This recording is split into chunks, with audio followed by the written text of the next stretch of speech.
Il destino musicale di Napoli era scritto fin dalla sua fondazione. Pensateci, come fa la sirena Partenope a provare a sedurre Ulisse? Mica lo fa col suo corpo, lo fa col suo canto, con la sua voce.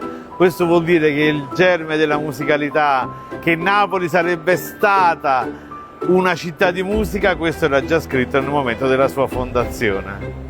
Napoli sarebbe diventata città musicale. Nel Settecento 500.000 abitanti, seconda città d'Europa dopo Parigi, eppure aveva 4 conservatori che sfornavano talenti del calibro di Scarlatti, di Iommelli, di Cimarosa. La scuola di cantanti castrati napoletani era richiesta in tutta Europa. Ma scusate, quante città al mondo esistono che hanno il loro nome legato a un genere musicale? E Napoli ce l'ha, a Napoli esiste la canzone napoletana, la musica napoletana, e non è affatto un genere minore, non lo dimentichiamo mai. È una musica cantata in tutto il mondo, non solo dal popolo, ma anche da tenori di primissimo livello. Lo canta Pavarotti, lo canta però in Russia Dmitri Rostowski, e lo cantava Carreras e Domingo in Sud America. È un genere musicale fra più importanti al mondo.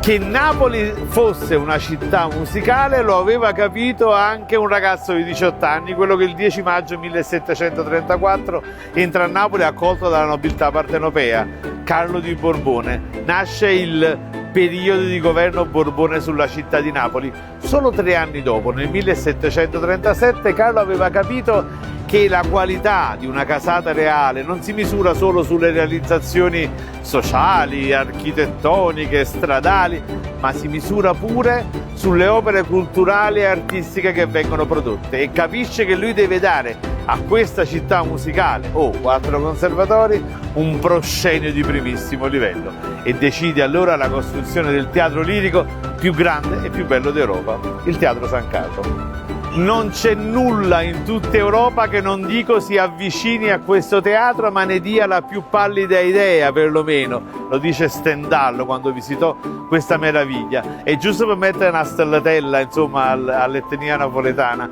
il San Carlo nasce nel 1737, praticamente 40 anni prima della Scala di Milano e 50 anni prima della Fenice di Venezia, un minimo di orgoglio partenopeo. E questa meraviglia di teatro, il teatro lirico più grande e più bello d'Europa, sapete, oggi patrimonio mondiale UNESCO, se vi dicessi fu costruito solo in 10 mesi, 10 mesi, com'è possibile, direte voi? Beh sì, 10 mesi, perché Carlo di Borbone, siamo a inizio del 1737, lo nominerà col nome del suo santo nomastico, San Carlo, e lui vorrebbe inaugurarlo il 4 novembre, il giorno di San Carlo. Ma come fare? Siamo già a gennaio. Insomma, veramente è tardissimo. Bene, le maestranze napoletane riusciranno a fare questa meraviglia in solo 10 mesi. 10. E il 10 era scritto nel destino, sarà il numero fortunato della città di Napoli. In 10 anni ricostruiranno Santa Chiara. 10 sarà il numero del Dios di 10S, Diego Armando Maradona. Il 10 maggio 1734 Carlo entra in Napoli, il 10 maggio 1987 il Napoli vince il suo primo scudetto. Guardate, se c'è un numero della Cabala che vorrei associare alla città di Napoli, questo è il numero 10. E i napoletani sono legatissimi al loro Teatro San Carlo, anche perché sotto questi portici è stata girata una delle scene iconiche del cinema napoletano, Miseria e Nobiltà 1954, la scena di Totò che fa lo scrivano, quella in cui Leo Brandi, il cafone che viene da fuori, dice caro compare cucina nipote, insomma quella di Peppe Niello, quelle pizze diventano 2, è stata girata qua. Per i napoletani è una scena, insomma, memorabile. Totò nel 1954 girerà 3 film, tutti e 3 con la regia di Mario Mattoli, Un turco napoletano, Il medico dei pazzi, Miseria e Nobiltà, 3 film di culto oggi. E la scena successiva a questa avviene a casa ed è la scena con la quale io credo si possa spiegare la ricchezza della lingua napoletana. È la scena madre di Miseria e Nobiltà, quella del paltò di Napoleone, ve la ricordate? Quella in cui Pasquale il fotografo dice, vicino a Felice Sciammocca, dice Felice, vai dallo charcutier alla cantonata, e l'altro gli risponde lo sciacquetiere, il pizzicagnolo, il casatoio, il salumiere, parla chiaro. Ecco, in queste 3 parole, in questi 3 sinonimi della parola salumiere in lingua napoletana c'è tutta la ricchezza della lingua napoletana.